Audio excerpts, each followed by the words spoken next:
Bismillahirrahmanirrahim. Assalamualaikum warahmatullahi wabarakatuh. Alhamdulillahirabbil alamin wassalatu wassalamu ala asrofil anbiya'i wal mursalin wa ala alihi wa sahbihi ajmain amma ba'du. Rabbi shrahli sadri wa yassirli amri wahlul 'uqdatam min lisani yafqahu qawli ya fatahu ya alim ya fatahu ya alim. Perkenalkan, nama saya Cici Nur Pujianti dan rekan saya Muhammad Fadlil Abdullah dari Prodi PAI 3A insyaallah akan memaparkan materi fikih tentang pernikahan beda agama, perspektif fikih dan HAM. Selanjutnya saya akan membahas tentang pernikahan beda agama, perspektif fikih. Di sini ada pengertian nikah. Nikah secara bahasa berarti adom atau al-jami'i, yang artinya mengumpulkan. Secara istilah syar'i, nikah adalah istilah dari akad yang masyhur yang terdiri dari rukun dan syarat. Nikah sendiri jika dimutlakan bisa bermakna akad dan bermakna menyetubuhi atau mencampuri istri. Inilah makna secara bahasa.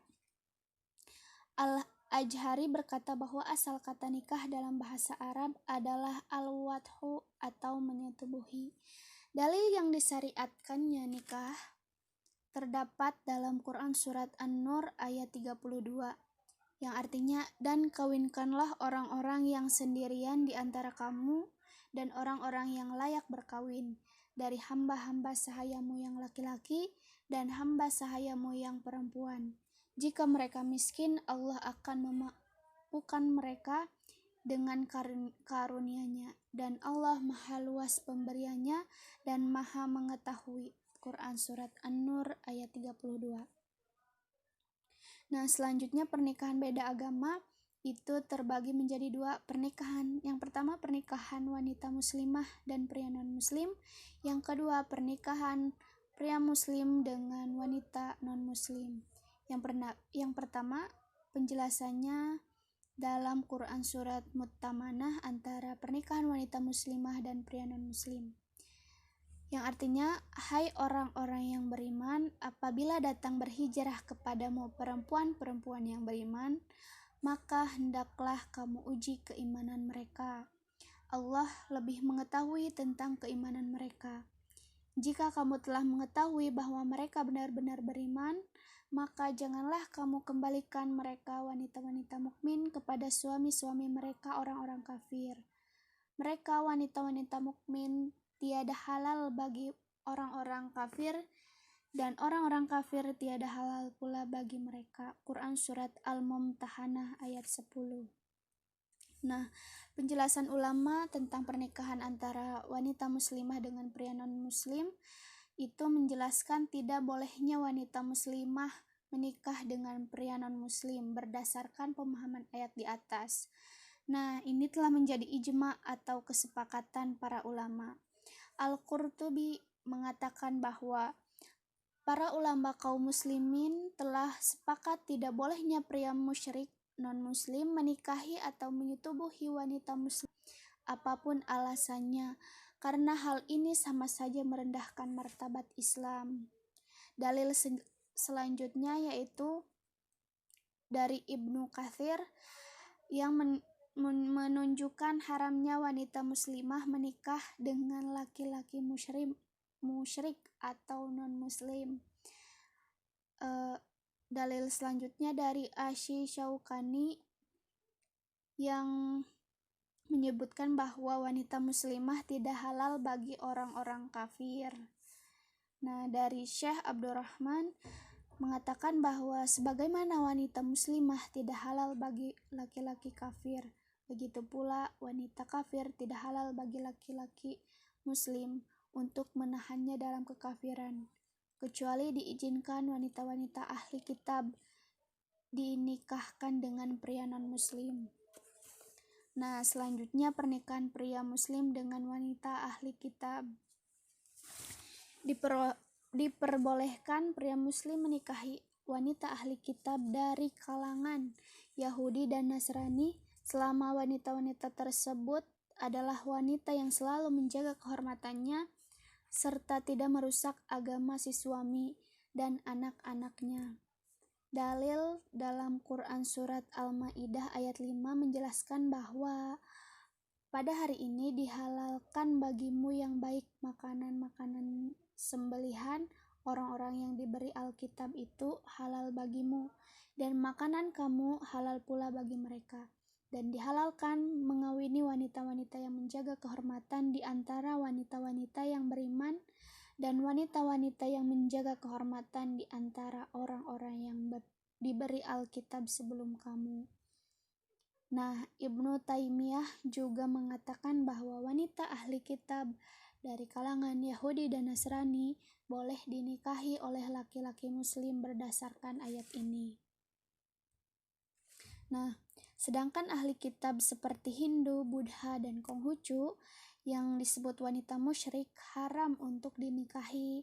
Hal ini berdasarkan kesepakatan dari para fuqaha dalam Quran Surat Al-Baqarah ayat 221 yang artinya, dan janganlah kamu menikahi wanita-wanita musyrik sebelum mereka beriman. Sesungguhnya wanita budak yang mukmin lebih baik daripada wanita musyrik walaupun dia menarik.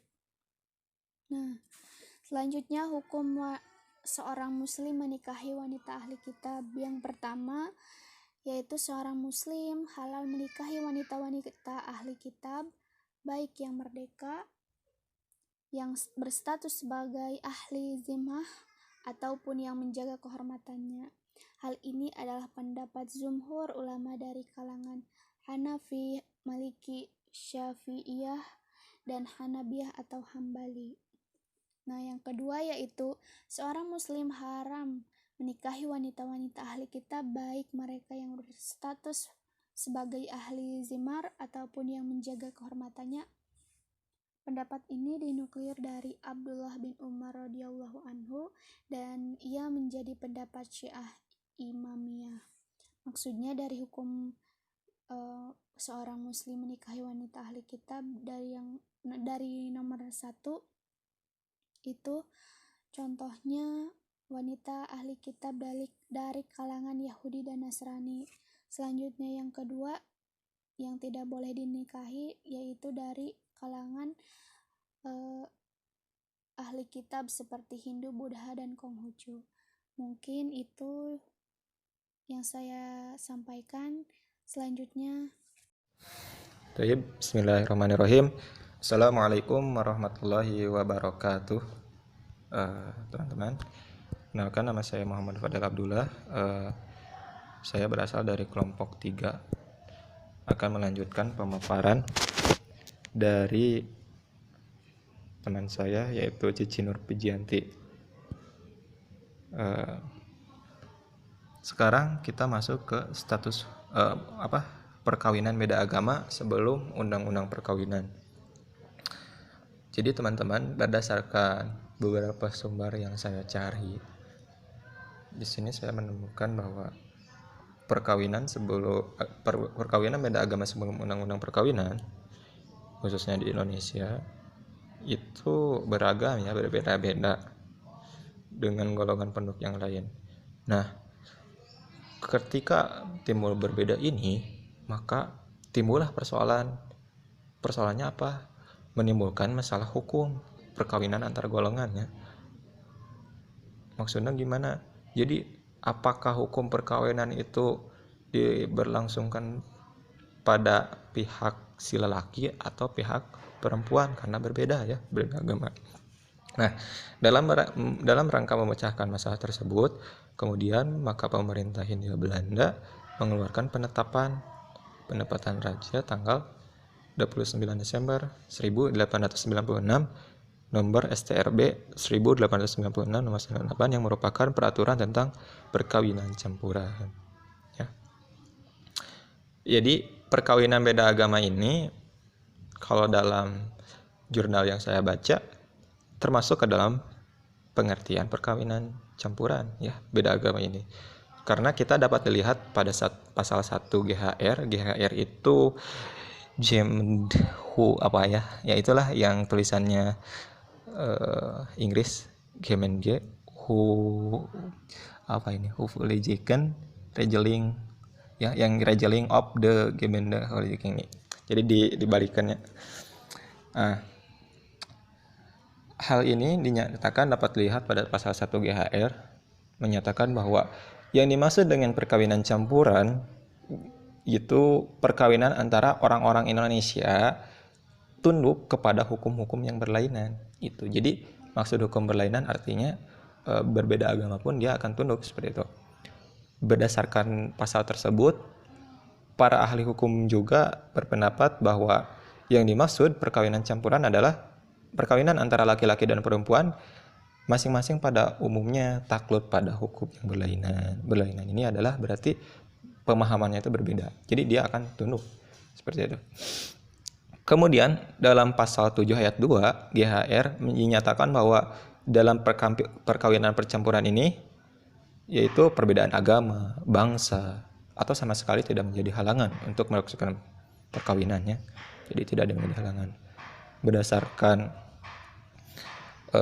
teori tersebut, maka perkawinan beda agama sebelum berlakunya undang-undang perkawinan termasuk dalam perkawinan campuran yang diatur dalam GHR yang telah ditetapkan Hindia Belanda ya. Dan pelaksanaannya tuh dicatatkan di kantor catatan sipil. Ya, seperti itu. Kemudian kita selanjutnya masuk ke status hukum perkawinan beda agama ya, setelah adanya undang-undang perkawinan. Kalau tadi singkatnya ya, sebelum perkawinan itu memang diatur ya. Bagaimana sekarang kalau udah status hukum perkawinan beda agama setelah adanya undang-undang perkawinan?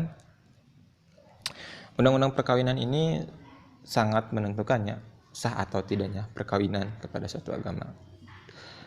Keadaan tersebut sudah dijelaskan dalam pasal 22 tentang perkawinan, yaitu bahwa perkawinan adalah sah ketika dilakukan menurut agama dan kepercayaan masing-masing.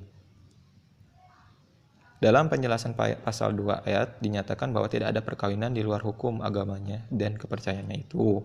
Kemudian beberapa ahli mengatakan termasuk Hazirin bahwa dia memberikan penafsiran tentang pasal 2 bahwa orang Islam kemungkinan sulit untuk melakukan pernikahan beda agama.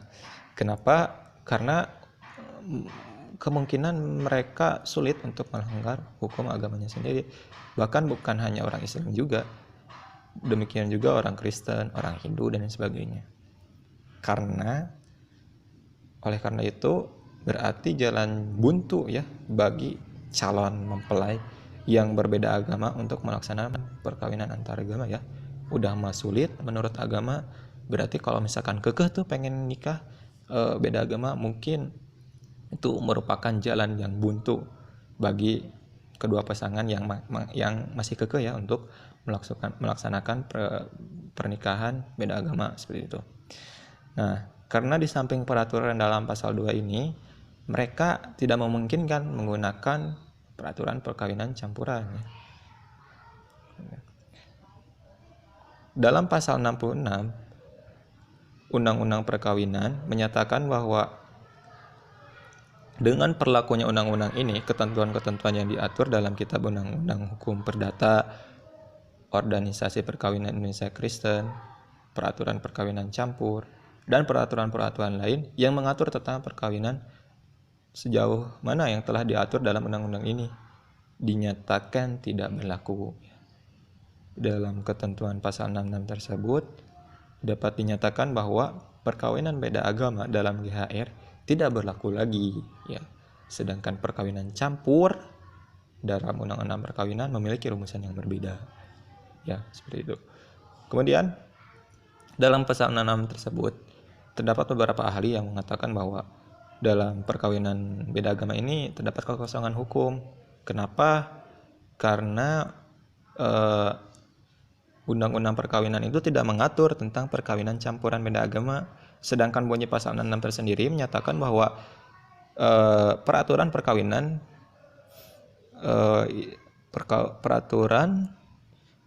perkawinan lama tidak berlaku. Jadi yang lama kan berlaku ya, yang sebelum adanya undang-undang perkawinan tidak berlaku selama telah diatur oleh undang-undang perkawinan ini. Hal ini dinyatakan oleh beberapa sarjana, diantaranya Purwanto S. Ganda Subrata bahwa perkawinan campuran antara agama selama belum diatur secara langsung dalam undang-undang perkawinan dapat dilangsungkan menurut ketentuan GHR ya, dengan disesuaikan dengan asas-asas perkawinan.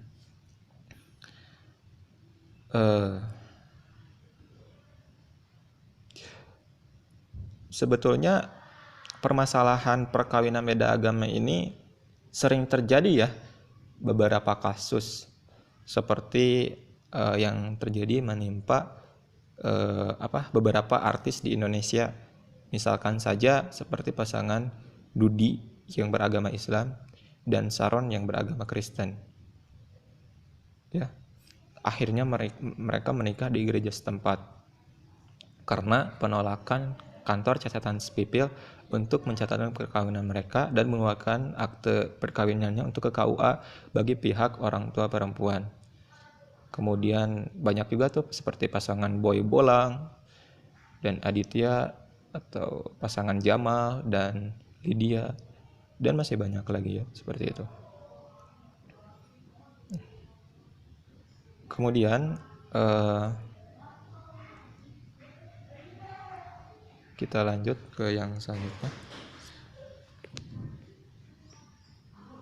Kebebasan beragama dalam hak asasi manusia.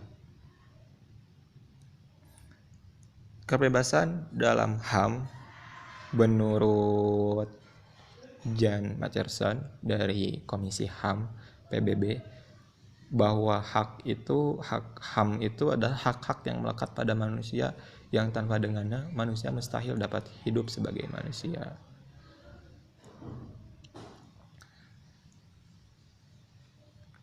Seperti itu. Kemudian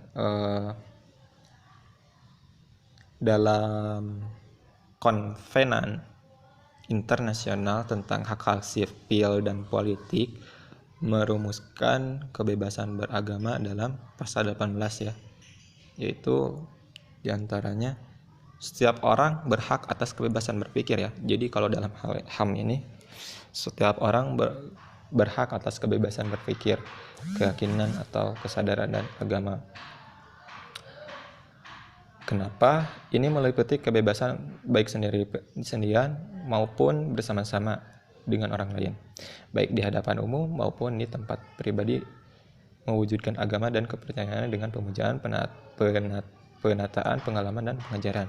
Kemudian yang kedua yaitu tiada seorang pun boleh dikenakan paksaan yang akan mengganggu kebebasannya untuk berganut atau memasuki suatu agama atau kepercayaan pilihannya sendiri.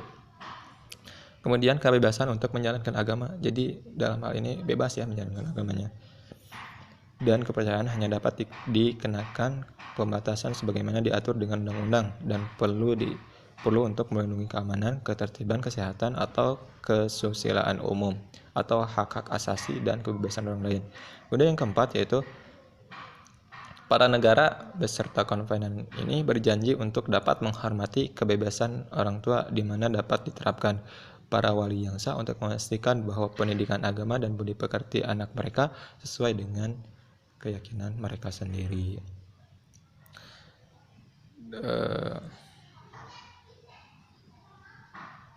Jadi dari keempat poin ini dapat diketahui bahwa kebebasan beragama merupakan hak asasi manusia yang telah ditekankan sejak Revolusi Prancis hingga hak asasi manusia internasional.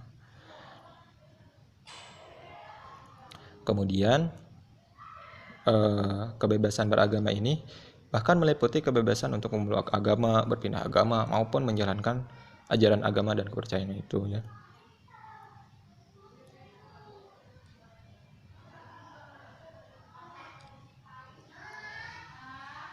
Kemudian kita masuk ke kebebasan beragama dalam hal asasi manusia di Indonesia.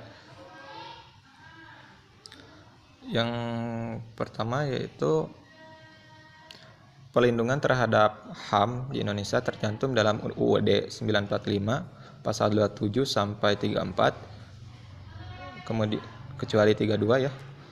Kemudian pada tahun 99 Indonesia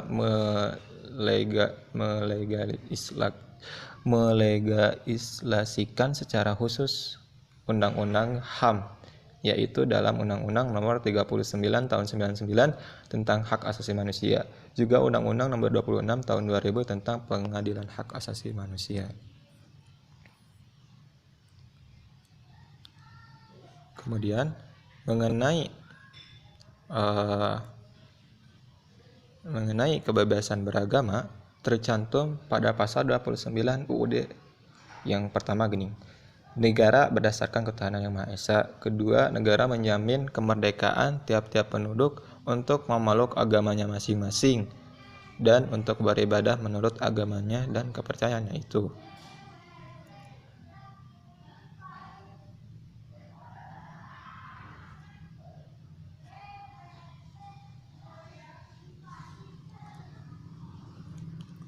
Kemudian dinyatakan juga dalam pasal 22 Undang-Undang Nomor 39 Tahun 99 bahwa setiap orang bebas memeluk agamanya masing-masing dan untuk beribadat menurut agamanya dan percayaannya itu. Yang selanjutnya, negara menjamin kemerdekaan setiap orang yang memeluk agamanya masing-masing untuk beribadat menurut agamanya dan kepercayaannya itu. Kemudian perkawinan beda agama dan kebebasan beragama dalam HAM. Dalam UDHR pasal 6 ayat 1 dinyatakan bahwa setiap laki-laki dan perempuan mempunyai hak untuk menikah dan membangun keluarganya tanpa halangan adanya perbedaan ras, kebangsaan, kewarganegaraan, dan perbedaan agama. Dengan demikian, perbedaan agama bukan merupakan penghalang untuk menikah dalam hal ini ya, dalam kebebasan beragama dalam HAM. Hal ini sebagaimana tercantum dalam pasal 7 YHR bahwa perbedaan agama, bangsa atau yang lain sebagainya sama sekali bukan menjadi halangan untuk perkawinan. Seperti itu. Kemudian dalam pasal 18 Deklarasi Anti Diskriminasi Agama dinyatakan bahwa pasal ini menyatakan bahwa setiap orang memiliki hak untuk menikah, membangun keluarga, dan untuk mengarahkan anak-anaknya kepada agama, tradisi, dan budayanya.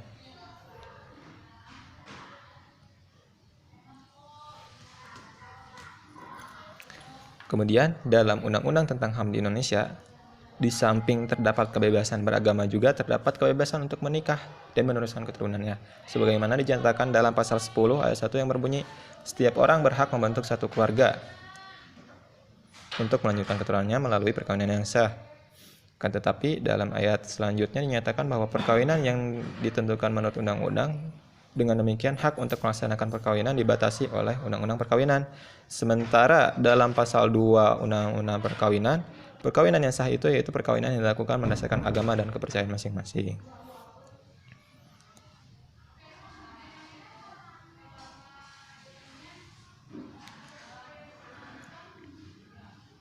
Nah, pasal tersebut sering dianggap sebagai pelanggaran ya terhadap perkawinan beda agama, karena perkawinan itu harus dilaksanakan menurut agama dan kepercayaan masing-masing. Sedangkan tidak mungkin ya suatu perkawinan itu dilaksanakan dengan dua upacara agama ya. Sangat jarang sekali. Kalaupun ada, mungkin itu sesuatu yang dipaksakan. Oleh karena itu, dalam melaksanakan perkawinan beda agama, salah satu pihak hendaknya mengikuti agama pihak lain ya. Jangan memaksakan keduanya langsung. Hal ini sebagaimana solusi atau pemecahan masalah pelaksanaan perkawinan beda agama yang dirumuskan oleh Mahkamah Agama, bahwa yang pertama itu sesuai dengan jiwa dari Undang-Undang Nomor 1 Tahun 1944 tentang perkawinan yang menganut prinsip keseimbangan antara suami dan istri, maka seharusnya kedua pihak musyawarah untuk menentukan hukum agama yang akan dipakai. Kedua, karena tentang hal ini belum diatur dalam Undang-Undang Perkawinan, maka dapatlah dipergunakan tuh yang peraturan perkawinan campuran yang sebelum diatur itu GHR, yaitu bahwa perkawinan dapat dilangsungkan sesuai dengan hukum yang berlaku. Untuk suami, berarti si istri harus ikut suami. Berdasarkan klaus tersebut, Mahkamah Agama menyarankan para pihak untuk berunding terlebih dahulu hukum agama mana gitu yang akan dilaksanakan perkawinannya. Hal ini bahwa pelaksanaan perkawinan beragama dianjurkan dengan menggunakan agama salah satu pihak ya, atau dengan kata salah satu pihak harus mengikuti agama pihak lain. Biasanya yang sering diikuti itu adalah agama cowoknya seperti itu, atau laki-laki. Nah, dengan berdasarkan penjelasan tersebut, maka dapat disimpulkan bahwa kebebasan beragama di Indonesia belum dapat terlaksana sepenuhnya karena telah terjadi pemaksaan oleh institusi perkawinan terhadap seseorang untuk memeluk agama tertentu guna melaksanakan perkawinan. Selain itu juga kalau secara HAM ya, itu nikah agama itu boleh ya, asalkan agama mana dulu yang mau dipilih. Tapi kalau dalam perspektif fikih itu berbeda lagi ya, seperti yang telah dijelaskan oleh Cici yang tadi. Kemudian selain itu juga sulit ya melaksanakan perkawinan beda agama karena bertentangan dengan nilai hak-hak manusia, nilai agama. Kemudian kalau yang nilai-nilai hak manusia yaitu tentang kebebasan beragama dan kebebasan untuk keluarga dengan perkawinan yang sah.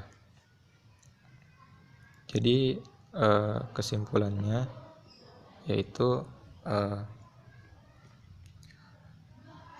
kita kan membahas tentang pernikahan beda agama, perspektif fikih dan HAM. Kalau menurut fikih itu wanita muslimah dan pria non muslim itu dilarang ya, sebagaimana yang telah dijelaskan sebelumnya. Kemudian pernikahan pria muslim dengan wanita ahli kitab itu ada yang mengatakan boleh, namun bawahnya ini tidak mutlak ya, ada yang mengatakan sampai makruh seperti itu.